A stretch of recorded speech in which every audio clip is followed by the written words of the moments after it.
Inacreditável foi o manifesto do Duílio. Eu não sei se vocês viram o manifesto do Duílio, ex-presidente do Corinthians, que entregou o Corinthians numa draga, entregou o Corinthians com um treinador que ele contratou, com um contrato de 2 anos, com multa rescisória de 20 milhões de reais, entregou o Corinthians cheio de dívida. O Duílio, em vez dele ficar escondido, em vez dele deixar passar a maré, vou viajar, vou sumir um pouco, era o que ele deveria fazer. Diante do trabalho que ele fez no Corinthians, o Duílio deveria se esconder por pelo menos 1 ano. Aí ele quis se pronunciar nas redes sociais. Gente, na minha opinião, foi um papelão.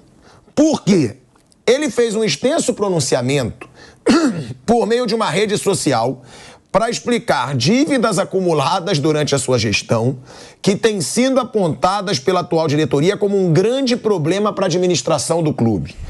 Entre os assuntos abordados, Duílio se defendeu das recentes cobranças sofridas pelo Corinthians dos empresários Carlos Leite e André Cury, que chega aí, essa dupla, as dívidas chegam a 89 milhões e 500 mil reais, referentes a comissões, negociações passadas e direitos de imagens atrasados de jogadores. Ele falou sobre o Rojas e ele tentou tirar o corpo fora de tudo. Eu vou falar aqui primeiro sobre a situação do Rojas, que está gerando tanta polêmica aí. O Rojas está cobrando 40 milhões de reais do Corinthians, tá? Não foi pago.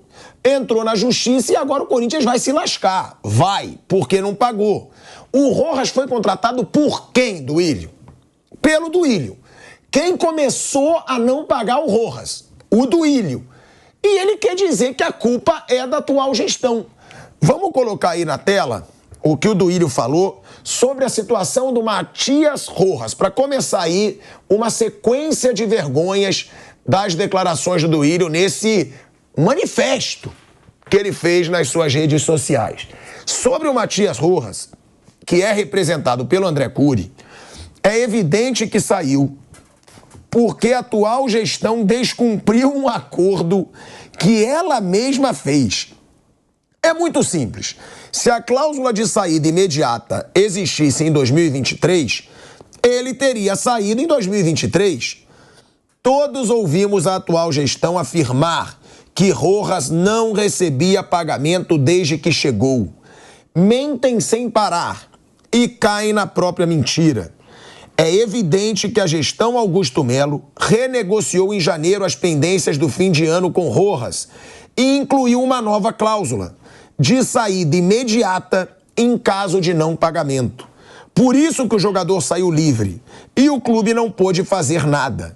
Seria importante que essa gestão, que prega tanto pela transparência, mostrasse as condições acertadas com o Rojas. Cara, é tanta cara de pau que o que ele quis dizer? Eu não pagava, mas eu não tinha uma cláusula que o jogador poderia sair se ele não fosse pago. Ou seja, ele está dizendo que você tem que fazer uma coisa errada, né, Bruno Piperno? Eu não pago, mas o cara não pode sair daqui. É muita cara de pau essa... A única coisa que ele tem razão é que a atual diretoria refez, né, criou uma nova cláusula para pagar e não pagou. Isso é verdade. Sim, mas é uma cláusula justa, vocês concordam? É muito claro mais justo do que você prender o jogador, ele não sendo pago. Se eu jogasse no Corinthians, eu só faria contrato com o Corinthians nessas condições, com cláusula de saída imediata, porque você sabe que é muito difícil de receber. Mas isso é verdade. A atual gestão fez uma nova situação, fez um novo acordo e não cumpriu o acordo. Isso é verdade. Agora, fez um novo acordo, tinha uma dívida enorme e provavelmente os empresários do cara falaram, já tomamos um calote lá. Você quer refazer? Tá, vai refazer, mas vai ter que colocar uma cláusula de liberdade. Já chega o que a gente andou tomando de calote lá, e aí o calote daqui tinha uma cláusula de saída, o calote de lá não tinha. Mas os dois meteram o calote, o Duílio e o... Mas é o que eu tô falando, a cláusula colocada pelo Augusto Melo é uma cláusula justa com o jogador. Se você não for pago, você sai. O Duílio tá criticando o cara por ele ter feito algo mais justo. Eu sei que ele não pagou. Mas foi ele que contratou esse cara pelos valores que foram contratados? O grande erro no Rojas é do Duílio. Não adianta ele querer jogar pro Augusto Melo. Eu não quero defender dirigente não, tá? Que eu acho que o Augusto Melo não tá fazendo nenhum belo trabalho nesse começo. Mas querer falar que a culpa do Corinthians tá se lascando com o Rojas é do Augusto Melo, é uma covardia do Duílio, pô. Você sabe que o Corinthians devia chamar lá o Renato Aragão, o Didi, e falar, olha, é o seguinte, vamos reeditar os Trapalhões, mas você nem precisa trazer mais elenco. Tá todo mundo aqui no Corinthians já. Vamos pegar a diretoria do Corinthians, porque, olha, e a melhor coisa do mundo é fazer contrato com o Corinthians, porque você vai ganhar em algum momento, você pode ir embora na hora que você quiser. Foi assim agora com o Rojas. É uma poupancinha também, né? Tem uma poupancinha, humano. Né? Por exemplo, o Lucas Veríssimo, que chegou lá, agora eu vou embora, porque tem uma outra proposta. É fácil sair do Corinthians. É bem verdade que o Corinthians não paga nem para a moça das quentinhas. O Corinthians é a maior picaretagem atual do futebol brasileiro em relação a pagamento. Corinthians é o Calote Futebol Clube, é uma pouca vergonha. E é muito difícil a gente estabelecer e imaginar quem são os grandes, os verdadeiros culpados, porque a gente não sabe mais até que ponto ainda existe alguém no Corinthians que não tem a culpa de nada.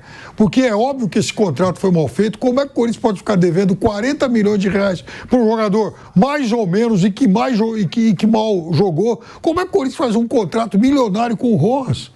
Como é que o Corinthians anuncia a bala que está pagando para o Igor Coronado, sendo que não paga, por exemplo, direito de imagem lá para o Maicon há tanto tempo? Que negócio é esse no Corinthians? Quer dizer, então, o Corinthians virou uma esculhambação.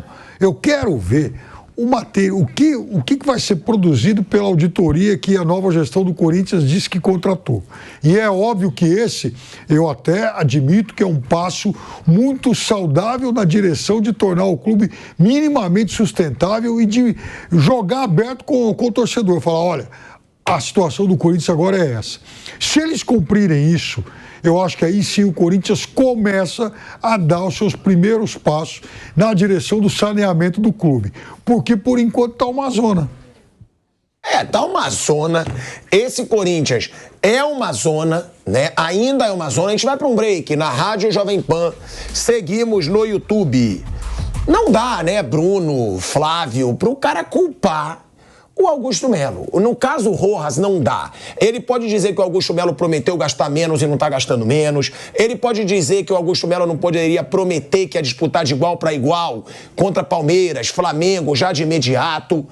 Agora, falar do Rojas é muita cara de pau. E o cara só incluiu uma cláusula, que aí é uma cláusula justa para o jogador. Se você não está sendo pago, você vai poder pedir uma rescisão. E o Duílio quer transformar isso um erro do Augusto Melo. O cara só tá saindo porque o Augusto incluiu essa cláusula. Eu não pagava, mas não tinha cláusula para liberar jogador. Quem trouxe o Rojas foi a gestão do Duílio Monteiro Alves, pagando, e que o que está sendo demonstrado aí é que pagou algo, ou prometeu pagar algo que o Corinthians não tinha condição de pagar. Então tem uma dívida enorme com o jogador. E o Augusto, acho que o que parece que no caso o erro foi fazer um acordo e não conseguir também pagar o acordo que tinha feito. Aí o Rojas foi na FIFA, né? O Rojas, ele vai na FIFA, provavelmente pediu o que ele teria que receber até o final do contrato, que é até 2027. Mas quem trouxe o Rojas com valores que o Corinthians não poderia pagar foi a gestão do Duílio. Foi uma... e fica essa coisa, isso alguém falou essa semana, que normalizou o negócio de atrasar salário, assim, realmente, você tem um acordo, você não pode deixar acumular, nós tínhamos uma dívida, e falam isso como algo normal. Um jogador que foi contratado em junho, julho do ano passado, não faz tanto tempo, não é uma coisa de lá de trás, é uma coisa de julho. Então, de julho para cá, você tem uma dívida milionária com o jogador, ou seja, você não tinha condição de pagar o que você se comprometeu a pagar. Você não pode normalizar isso, você assumir uma dívida, né, uma conta, né, um salário, o direito de imagem, seja lá o que for, que você não tem condição de pagar. E foi isso que a gestão anterior fez no caso do Matias Rojas e em outros também. O Corinthians já há um bom tempo tem gestões terríveis. E essa gestão atual, como eu falei, eu acho que é justo que se dê um tempo. Eles têm menos de 2 meses, um pouco mais de 2 meses no comando. Mas já falei aqui, repito, não sou nem um pouco otimista de que vai ser uma coisa, a partir de agora vai mudar, mas é justo que se dê o tempo.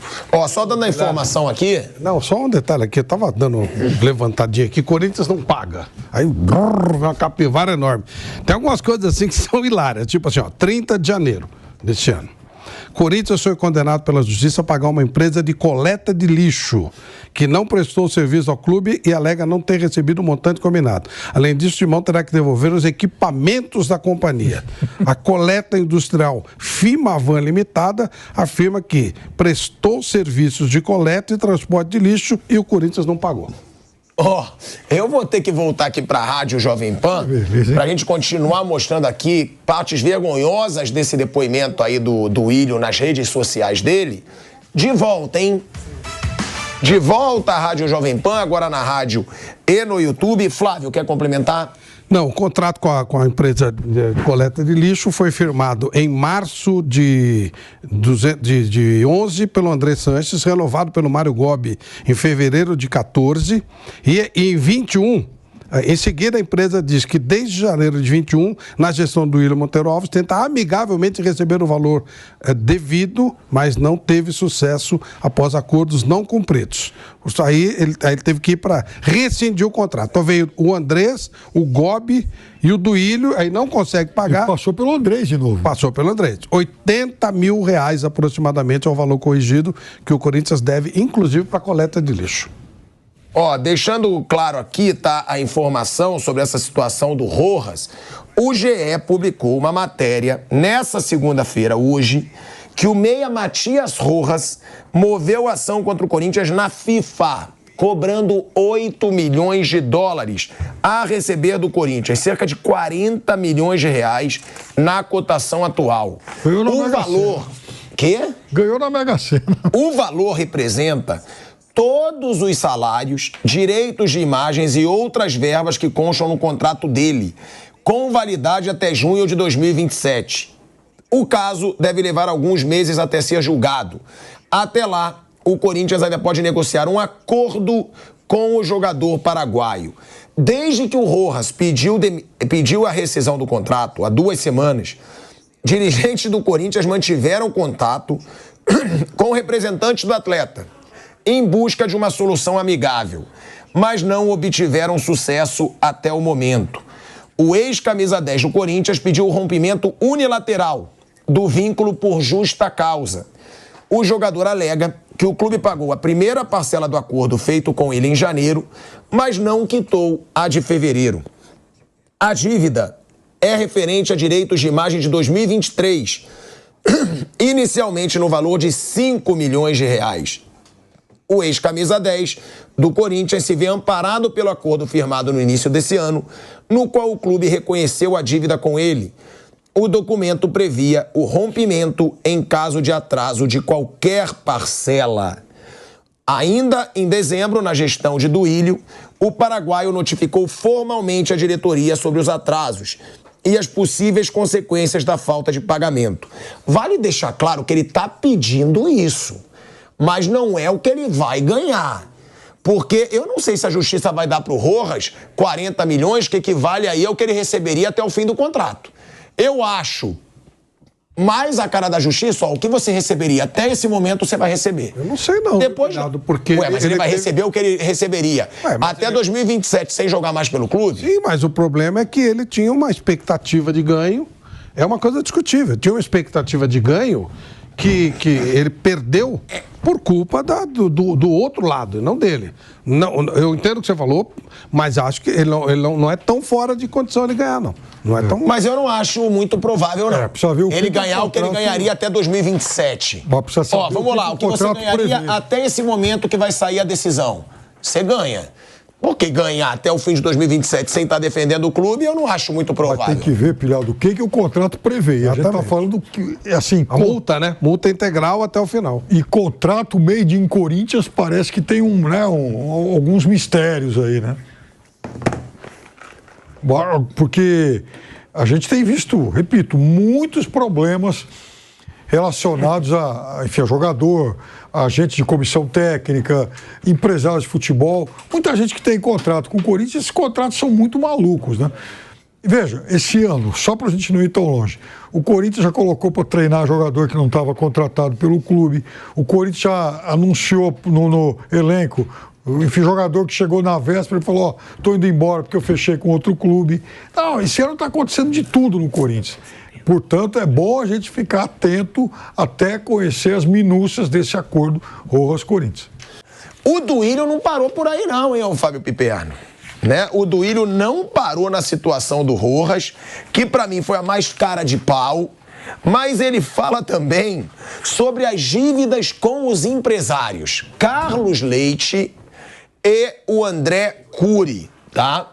É uma dívida que chega aí a quase 90 milhões de reais, 89 milhões e 500 mil reais, e ele fala o seguinte: sobre ações de empresário, o que temos hoje é uma diretoria que se sente livre para torrar, nos 2 primeiros meses de 2024, 120 milhões de reais em contratações, ostentando gastos sem honrar compromissos, queimando pontes com credores. Procurem um único clube da Série A que não tenha canal aberto ou negócios com André Cury e Carlos Leite. A inabilidade da atual gestão fica escancarada quando esses empresários afirmaram em público que não conseguiram nenhum contato com o clube antes de buscarem direitos na justiça. Bom, vamos lá. É o Duílio, Flávio Prado, querendo criticar por torrar dinheiro. O Duílio querendo criticar o Augusto Melo por gastar dinheiro. Concordo que o Augusto Melo tem que ser criticado, porque ele falou que gastaria menos e não gastou, mas não pelo Duílio. Ele não tem que ser criticado pelo Duílio, que é alguém que não tem autoridade nenhuma para criticar o Augusto Melo nessa situação. Agora, quando ele fala inabilidade de atender a esses empresários, ele deixa claro: procure um clube da Série A que não tenha canal aberto com esses caras. Eu interpreto de outra forma. Procure um clube da Série A que não seja refém desses caras. Porque se você tem que atender, se você tem que negociar, você tá na mão desses caras. Eles são credores de quase todos os clubes, né? Isso é uma verdade, é uma verdade. E aí essa negociação, né? Provavelmente, por qualquer razão, não houve um acesso desses dois empresários à gestão atual do Corinthians. Mas realmente, isso que você falou, todo mundo é refém dos caras, sim. Eles fazem o trabalho deles. Eles emprestam dinheiro para os clubes. Às vezes eles emprestam dinheiro para os clubes para comprar jogador deles mesmos. É um negócio muito louco. Os empresários, eles fazem trabalho hoje que os clubes deveriam fazer. Sabe aquele trabalho de base? Procurar jogador, bancar o jogador durante a vida dele, enquanto ele é jovem e tal. Hoje os clubes não fazem nada, eles estão acomodados simplesmente de fazer negociações grandes. E aí eles fazem negócio com empresários e ficam, sim, reféns dos empresários. Por alguma razão, o Duílio, o Augusto Melo, não teve contato nem com o André Cury e nem com o Carlos Leite. Como eles tinham crédito com o clube, eles foram pro pau. Agora, por que isso aconteceu, eu já não sei dizer. Mas é muita cara de pau, né, Piperno? Ele falar que o cara tá torrando dinheiro. Ele torrou dinheiro por 3 anos, não é isso? 3 anos. Por 3 anos. Não, fez negociações muito ruins. O Duílio, principalmente a parte final do seu mandato, ficou, inclusive, defendendo aí a tese que o Corinthians, a informação de que o Corinthians teria, inclusive, reduzido a dívida, coisa que a gente vai poder avaliar agora em abril, quando os clubes divulgam seus balanços, tá? Até que ponto isso é real ou não. Mas a verdade é que, independentemente do que vai aparecer no balanço, tem esse monte de dívida aí, de contas em atraso. Não paga para o empresário, não paga para o jogador, não paga para o cara da limpeza aí que o Flávio apontou. Então, veja, não foi uma gestão, não foi um período que primou aí pelo rigor na gestão das contas do clube. Está cada vez mais evidente. E foi o momento em que o Corinthians torrou dinheiro demais. A gente não pode esquecer que na gestão do Duílio, o Corinthians, principalmente lá atrás, logo que ele tomou posse, o Corinthians adotou a estratégia de contratar antigos ídolos, né? Enfim, jogadores com uma bela história de serviço do clube, pagando muito, gastando demais, e jogadores já, né, na fase próxima do final das suas carreiras. Isso custou muito caro e o retorno esportivo para o Corinthians foi muito pequeno. Então, veja, eu acho que o Duílio, nesse momento, não é, de fato, a pessoa, o dirigente mais indicado para criticar uma eventual gastança da gestão que o sucedeu. Mas, de qualquer forma, a gente também pode criticar, sim, a atual administração do Corinthians por ter feito alguns investimentos aí de qualidade para lá de duvidosa. Jogadores caros, jogadores que chegaram aí muito, muito bem pagos. Mas é isso que eu falo, ô Piperno. A gente pode criticar. Sim. O Duílio não. Então, eu acho O Duílio não tem menos, autoridade nenhuma para criticar o Augusto Melo. Ele contratou um bando de jogador que já não rendia mais nada e só tinha nome e era caro. Ele torrou o dinheiro do Corinthians. Ele quase rebaixou o Corinthians, porque o Corinthians brigou para não cair. Ele não ganhou nada. Ele gastou muito e não ganhou nada. Então ele não pode falar. Falar é fácil, né? No caso do Corinthians, todo mundo fala, todo mundo grita, mas ninguém resolve os problemas. E o Corinthians vai piorando. Veja, o Corinthians terminou esse Campeonato Paulista em 11º lugar, com a 10ª melhor campanha, mas a Portuguesa, que, enfim, pontuou menos, está entre os 8. Então, para efeito de classificação final, o Corinthians é o 11º colocado, de um campeonato fraquíssimo. No último Brasileirão, o Corinthians foi o 13º colocado. No Paulistinha do ano passado, o Corinthians já foi eliminado em casa nas quartas pelo Ituano. Na última Libertadores, o Corinthians caiu na fase de grupos. Então o Corinthians vai acumulando fracassos, só que todo mundo continua falastrão. Todo mundo no Corinthians é verborrágico pra caramba. Todo mundo quer falar, mas resolver problema que é bom, ninguém resolve. Bruno. O Duílio fez uma gestão bem ruim, então ele falar de gastos acima do que deveria realmente para ele é complicado. A atual gestão também gastou bastante, isso é um fato, são análises que vêm de fora, tem um peso de torcida, imprensa, outra coisa é o presidente anterior. Mas aí já é uma disputa política, né? Em qualquer área, aí a gente está falando de futebol, a eleição seguinte, ela começa assim que acaba a eleição que está sendo disputada. Então, a próxima eleição do Corinthians, daqui a 3 anos, ela começou assim que acabou a última, que o Augusto Melo foi eleito. E estar na oposição é sempre uma coisa mais confortável. Você não vai precisar mais administrar o clube. E depois de 3 anos, as pessoas meio que esquecem o que aconteceu, principalmente se a gestão que assume, ela também for ruim. Então já é um discurso de oposição, não diretamente o Duílio. Mas se a gestão Augusto Melo for ruim, pode voltar o grupo que estava aí. É uma coisa até bem natural. Não existem tantas forças políticas dentro de um clube. Então, também é um discurso já político, assim, já um discurso de oposição. É como quando a oposição que ganhou estava antes de assumir, fazia críticas, agora eles vão fazer.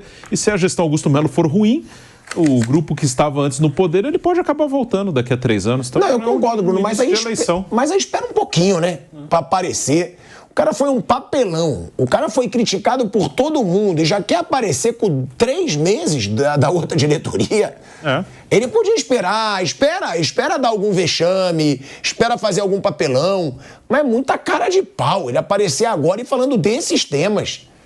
Né? Ou então deixa o Andrés falar, algum outro que já saiu há mais tempo falar, porque o Duílio falar hoje é de uma cara de pau surreal, pô. Sim. Mas não é surpreendente. Não é. Eu me surpreendi, de verdade. É uma disputa política, assim. Eu tenho uma visão que talvez seja nada romântica. Eu não consigo ver ninguém, time nenhum, assim. Eu estou aqui, eu amo o time. Claro, tem gente que gosta do time e tudo, mas assim, eu vejo tudo como uma disputa política, assim, uma disputa pragmática. São dirigentes políticos. E eles estão. É uma disputa por poder. Então, a partir do momento que você sai do poder, você começa a trabalhar para tentar voltar. E se fosse o outro lado, é a mesma coisa. Assim, eu não vejo, esse aqui, ele é muito, muito melhor que aquele. Assim, pode acurrar. Alguns se destacaram nos últimos anos. Paulo Nobre mudou a vida do Palmeiras. A própria Leila. Marcelo Paes. A própria Leila é melhor que esses caras. O Marcelo Paes. Mas sobre isso que o Bruno... raríssimas exceções, assim. Mas sobre isso que o Bruno falou, o Paulo Nobre, ele é tão bom como ex do que como ele era enfim, no momento que ele foi o presidente do Palmeiras. Porque ele é um ex que sumiu do clube, não é nem conselheiro mais do Palmeiras. Correr, né? Vai embora, vai andar de carro, vai ver futebol e para de encher o saco por aqui. Eu acho que esse é um grande ex. Sim. Esse é o ex dos sonhos aí. Vai embora. Se você pegar 50 dirigentes, você não acha mais que 5. Muito acima dos outros. Assim, tudo muito parecido. Hoje vocês colocariam quem muito acima? Marcelo Paes é unanimidade. Eu acho que a Leila é. A Leila é melhor que os outros. Os que estão aí hoje, o do Bahia. Ah, Bahia é SAF agora. Não, o anterior, como era o nome O dele? Guilherme Belintani. Belintani, ele começou um trabalho interessante. É difícil. Eu acho que mais aí, até o Landim, que faz um bom trabalho, tem muito erro grotesco também ali dele com o Marcos Braz. A mudar a O situação. Flamengo fez algo diferente. Você pode até criticar. Tem muitas críticas a se fazer. Em cima da Leila tem algumas críticas, normal. Acertar e errar, normal. E o quinto que eu colocaria desse jeito, do jeito dele, o Petralha mudou o Atlético. Petralha também mudou o Atlético. Mudou mesmo. Mas ele é um ditador no Atlético também. Do jeitão dele, Mas é outro. ele faz o Atlético disputar títulos com um orçamento muito menor. Aí já começa a ficar difícil achar outro. Aí você começa uma coisa, você fala assim, poxa, tem uma lei da SAF. Por que é que os clubes não aceitam a SAF? Porque vira empresa. E empresa, com esses números que esses times apresentam, elas seriam empresas falidas. Elas quebrariam. E o governo no Brasil, do modo geral, o governo como todo, não é o governo atual, o governo, filosoficamente no Brasil, os clubes de futebol, eles usam benesses históricas. Eles ganham terreno de graça, eles são vistos como empresas de utilidade pública, que é uma cascata, utilidade pública para as pessoas que estão lá. Eles cobram ingresso. Por exemplo, quando eles dão um terreno para um CT, teoricamente é para você prestar serviço para a comunidade. Você não chega nem na porta, nem o jornalista entra, que dirá as pessoas da comunidade. Eles têm impostos, muitos impostos eles não pagam. Então, enfim, é uma maravilha você ser clube, porque ninguém te cobra, você não vai à falência. Fica tudo por isso mesmo. Algum cartola foi preso alguma vez? Eu lembro do Ornai Reves, lá no Paraná, lembra? O único. Ele era ao contrário. Isso. O Edmundo no Flamengo não foi? Chegou a ter uma hora de prisão, não teve? O Edmundo não foi? Mas assim, muito raro, Acho que foi. muito raro. Foi, se Bruno, fosse levado a sério... Eu acho que foi. Se isso fosse levado a sério, aquilo que eles recebem de benesses, se isso fosse levado a sério, teremos, olha, ia faltar espaço nas cadeias. Então é uma maravilha, você pega um negócio desse, você faz o que você quer com aquele dinheiro, você não tem que prestar conta para nada, você some e acabou. Então é uma delícia. Por isso que não anda a SAF aqui. Por isso que os caras não querem fazer isso. Chegou a ser preso em 2003. A própria liga de futebol, não interessa ter. Você já tem a CBF e as federações para pôr a culpa. Para que você vai entrar na liga? Você vai ser responsabilizado por aquilo que você fizer. Então é tudo muito cômodo, sabe? Esses benefícios que você... Vira e mexe, se cria uma loteria para dar dinheiro para os clubes. Sabe? Cria-se um jeito de fazer com que os clubes tenham uma vida diferente. O que se faz no clube não conta. É igual a torcida uniformizada. O bandido da torcida uniformizada ele é diferente do bandido normal. O bandido da uniformizada pode matar, aliás, uma maravilha que fez em Fortaleza ontem. O bandido da uniformizada ele pode matar, ele pode dar tiro, ele pode roubar, ele pode invadir os CTs e agredir pessoas. Pode invadir motel e agredir pessoas. E não acontece nada. Se você fizer isso fora, são mundos diferentes. O bandido, até isso o futebol é cheio de benefícios aqui no Brasil. O bandido do futebol ele é visto de uma maneira mais, digamos, romântica. E os outros são bandidos comuns. E ninguém quer mudar isso aí, né? Quem está no meio dessa bandidagem está achando ótimo.